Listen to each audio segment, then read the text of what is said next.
Thank you, Catherine. Hopefully you can see my screen now. That's perfect. Thank you, Mark. Wonderful.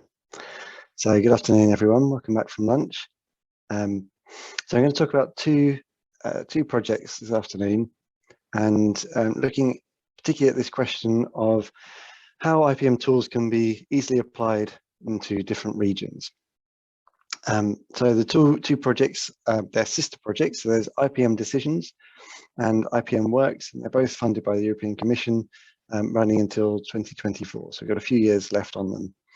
I'm just going to pull out some aspects of these two projects. I'm not going to cover the whole thing of both, but I'm very happy to be contacted about them afterwards if people have more questions.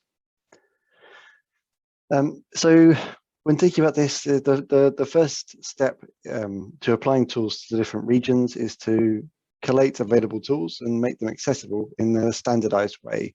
And this is what we're doing in these two projects. In IPM Decisions, we have collated the decision support systems for IPM from across Europe. And we are in the process of developing a platform that can host these systems for farmers, advisors, researchers, and which will help developers adapt and create systems, so forecasts or thresholds, with a clear endpoint for reaching users and helping them make decisions on farm. In IPM Works,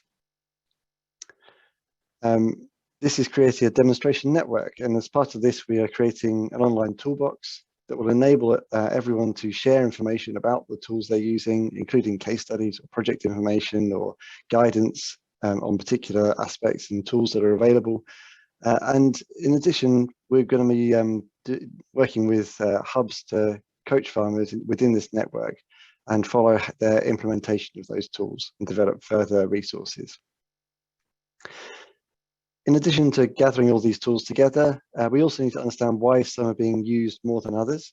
And in a series of workshops across Europe, we've been looking at the incentives and drivers of uptake of decision support system tools in particular, to see how socioeconomic influences may impact on the application of tools in different regions. So I'm going to talk about the platform first of all, and this is the platform we're developing for decision support systems. And the main aims of this are to develop to enable quick access to these systems so that farmers and advisors and others can quickly log in, see what the current risk of different pests is in their region, and then make decisions accordingly. But we also want to use this platform to adapt systems from different regions. So maybe there's, well, I'll go into that in a bit more detail in a moment, but basically taking systems that have been developed in one region that could be moved over to a different region. And the platform will support people trying to do that. It'll also support them in validating and adapting those systems so that they work in that new region, and making sure that their users really do trust what the systems are saying. And then we're also going to be supporting developers in creating new systems where there are gaps. So where new pests or pests don't have systems in place at the moment, will help developers to pull those together, and hopefully building a much wider availability of tools in this aspect. So the platform will be an online system. It's designed to enable people to get information depending on how much time they have available. So the front page will have these very basic regional maps. It'll know what country you're in, hopefully, unless you're hiding your location with your VPN server. And it'll tell you what the risk of various pests are on this map at the start. It just gives you a heat map of what's going on at the moment. So that enables you to very quickly see what the current status is of a given pest. But to get more detail, you'd need to set up an account. And this is really because you've got to get your details into the system for it to be able to provide the correct data for your location. So you'll set up an account, really the usual standard terms and conditions, and putting your farm in place, setting up what crop pest combinations you're interested in, selecting the decision support systems that you want to use depending on what's available, and then looking at the dashboard that will tell you what the risk is for that period. And the idea again is to present this information in a standardized and easily accessible way so that people can look relatively quickly, see what the situation is and make a decision. Now, the platform is scheduled for launch later this year, but I can today give you a bit of a sneak preview on what the dashboard for using these systems is going to look like. I would say this is still under development, so please forgive any spelling mistakes and that kind of thing, but really keen to have your comments and views if you have them as part of today's meeting. So within the platform, when you log in and you want to look at what the current risk is, you'll go to your DSS use dashboard and it'll give you various information on the systems that you've selected. So you can see here, let's see if I can, hopefully you can see where I'm pointing. You can see that the different systems are highlighting different risks for different pests. So for example, here we can see that this one is coming up as grey. It's indicating that more information is needed. It can't run that system at the moment. This one, the glum blotch of wheat is saying it's gone green, means that the risk is currently very low. And these red ones are indicating that the risk is currently quite high and that some action might be necessary. What you can then, you can hover over and it'll tell you high risk of infection, and then you can click on those, on the information, and it will give you some more detail on how the risk has been evaluated. Then if you want to get more information, you can click on that box and it'll take you through and it'll give you the detailed risk score for the coming few days. It'll also give you a bit more detail on what those risks are developed from. So it's saying here that it's gone above a threshold for flight period. So it's saying that this pest is active at this time, at this location. And you can also click on this information button here, and that'll give you all the information behind the system. So the more you look into each system, the more information you can get, and hopefully that will guide people towards making a more informed decision. Because of the way the platform's been set up, all of the weather data is automatically integrated into the system. So it knows where your farm location is, and then it automatically runs the models based on that location. And you can set up multiple locations if you've got multiple farms of interest. So the first system that will be available is that use system that will enable people to look at the current risk of different pests. But we're also developing alongside that 2 other dashboards. One that will be used for comparing different systems on the same pest. So where 2 different groups have created models on the same pest, you'll be able to look at the 2 in comparison and see why one is potentially coming up with a different risk prediction.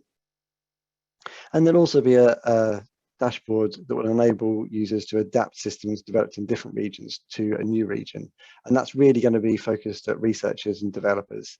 And enabling them to look at the code and the parameters behind each model and then evaluate them compared to how the pest performs in a different region. So that's the one that I'm going to talk a little bit more about now. So we know that the pests have varying ecologies across their spatial distribution in Europe or even within countries. And we've been creating a catalogue of systems that will be used to look at opportunities for extending the range of these forecast systems and other supporting tools into different parts of Europe. So we're thinking about whether systems developed in one country or one region can move to another area and what the implications are for how they function and how they can be used. So I'm just going to pull out one particular example of that represents some of the challenges involved, and this is the cabbage root fly, and there was some work done as part of another European project looking at this pest and how forecasts could be translated.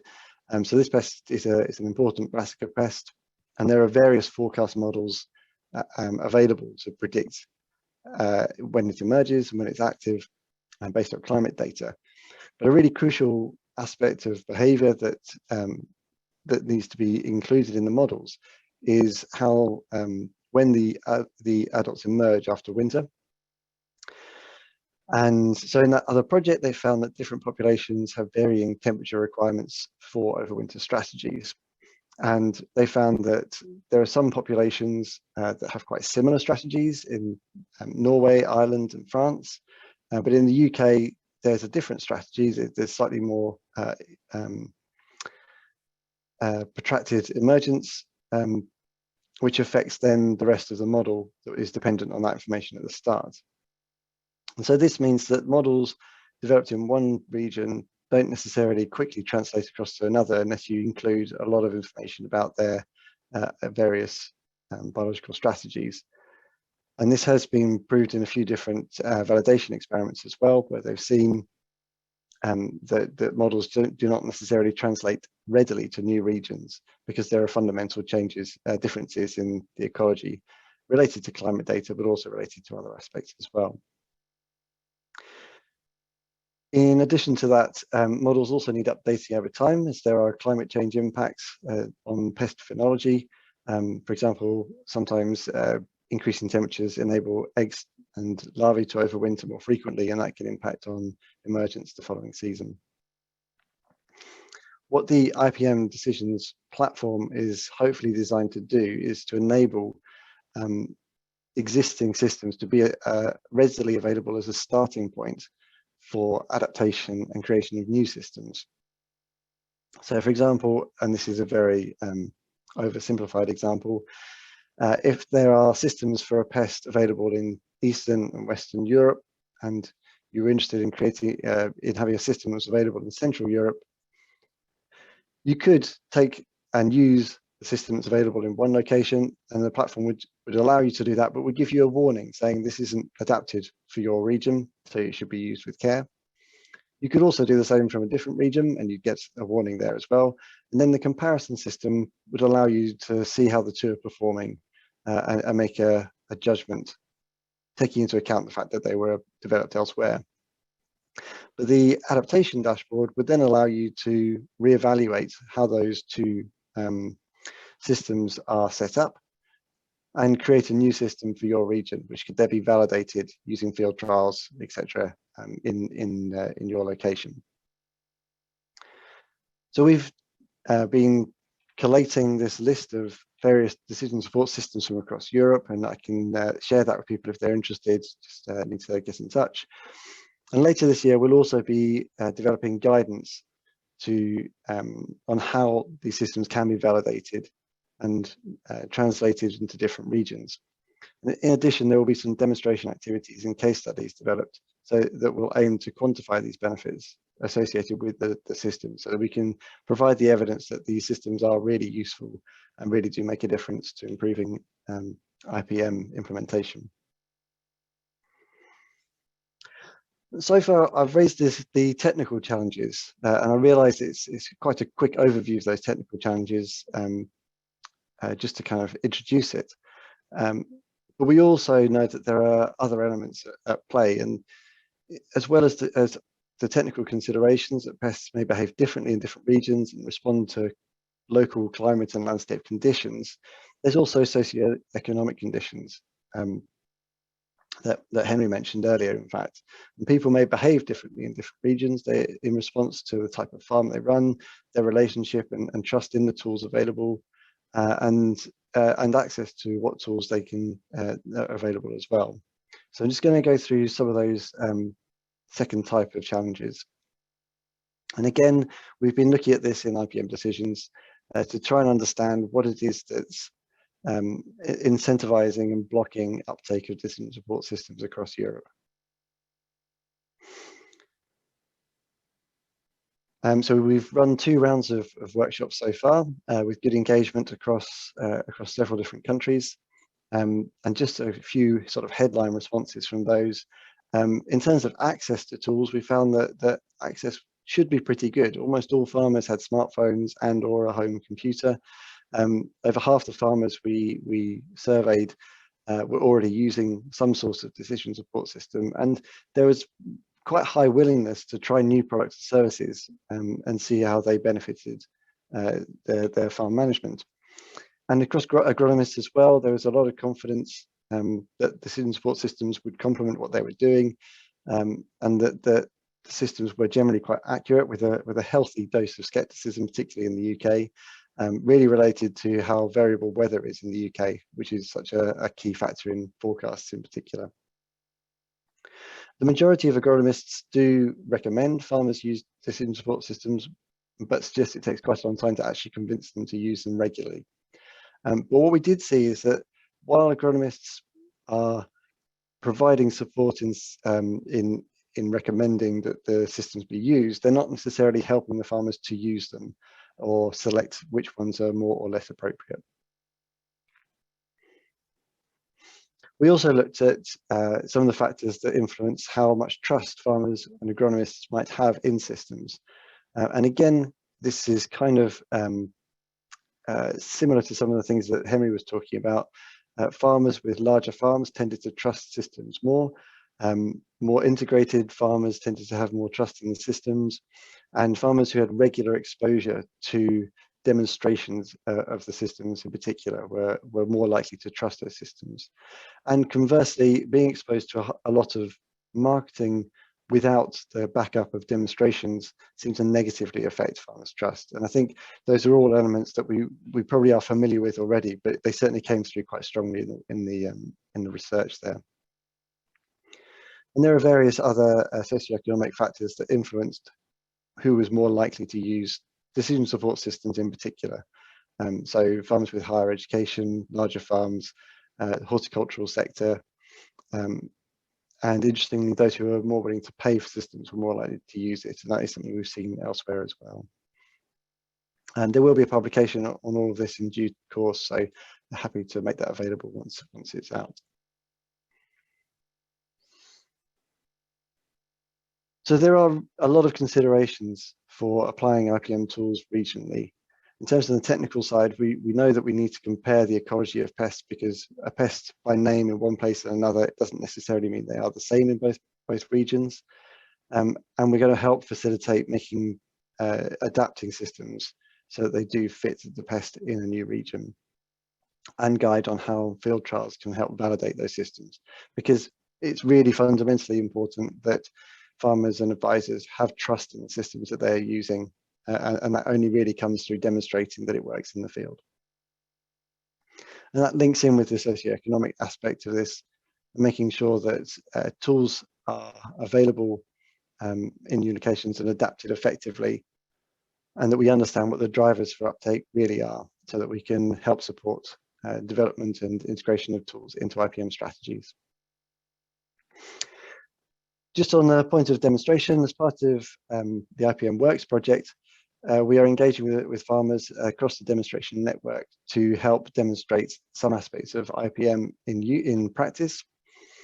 So in the UK, there will be a few different trials going on with farmers to fairly openly compare IPM tools in action against what a farm standard treatment. So those will be starting this year, and hopefully the results come through in the next 12 to 18 months, and continue for 2 or 3 years on farms right across Europe. We also want to improve the availability of IPM tools. So we're developing a toolbox, an online toolbox that will be used to pull in resources from across Europe, again, with the idea of making things as accessible as possible. So we're aware that there are plenty of toolboxes in existence and various repositories of very good information developed in lots of projects, not just in the UK, but really across Europe, that contain information that is valuable to farmers and advisors and others, but isn't necessarily accessible. So what we're trying to design is a system that can link to any existing or future repository and pull out the information in a standardized way. So it'll link to things like the IPM Decisions project and other EU projects, but it might also link to things in the UK that provide guidance. So we might be able to include resources from the LEAF network, for example, or outputs from HDB or other initiatives. So it'll pull all those things together in one place and then present them back to the farmer or whoever's using the system in a standard way, so they can quickly see what it's about, what crops it relates to, what kind of information it needs, and where to get more information on how to actually implement what it's presenting. So hopefully this will improve access across lots of different regions to lots of different tools. And if you are involved in creating any tools or have a resource repository, please do get in touch. We'll be happy to discuss how we can integrate them and try and make them more available. I should say we're really keen that we're as transparent as possible in these projects. So if the resources are coming from external provider, we make that very clear, because again, it's trying to make sure that farmers, advisors, everyone can see where this information is coming from, who developed it, what the kind of limitations and assumptions are, so that people can make an informed decision. The title I was given was, how can IPM tools be easily applied to different regions? I've touched on a few elements today on how we're trying to help enable that transition of tools to different regions. But I would say it's never going to be easy. There are a lot of factors at play, and IPM tools are always going to be guides, not answers anyway, which means that there's an awful lot of supporting information around them that needs to be made available. From my point of view, I've always felt that the greatest benefit to engaging farmers and advisors and others with these kind of tools, so whether they're forecasts or thresholds, is really understanding the principles behind them. And if we can get a greater understanding of how those tools are put together, what the kind of drivers are, why pests are behaving in particular ways, why thresholds are set at certain values, that's much more useful to the people making decisions than just the numbers at the end. And so what we're trying to do with both these projects is make that information as accessible as possible. We do have another round of workshops to help us at the launch of the IPM Decisions platform. So please do get in touch if you're interested with that in attending those, because we can really start to engage fairly soon and demonstrate the platform in action. We're using real data live during the season. So if you're interested in that, please do get in touch. And then if you want any other information, I'm very happy to hear from anyone, and I'll be on the panel later to discuss any questions.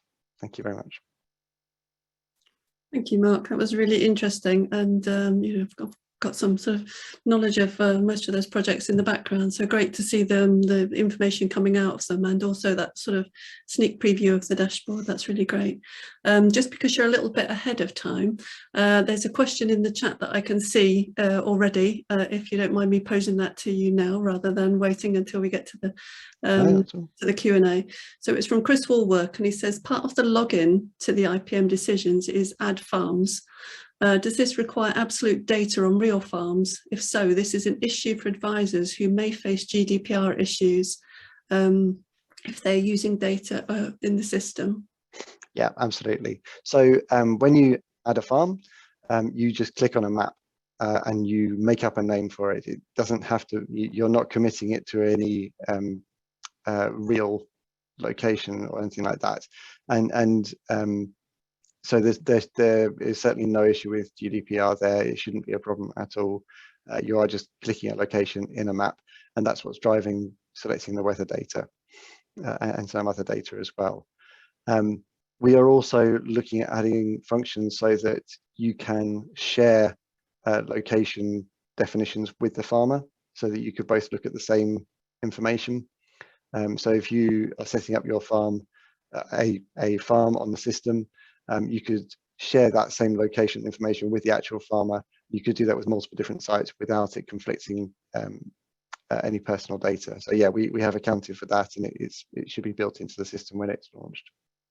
Excellent. Hopefully, Chris, that helps answer your query there.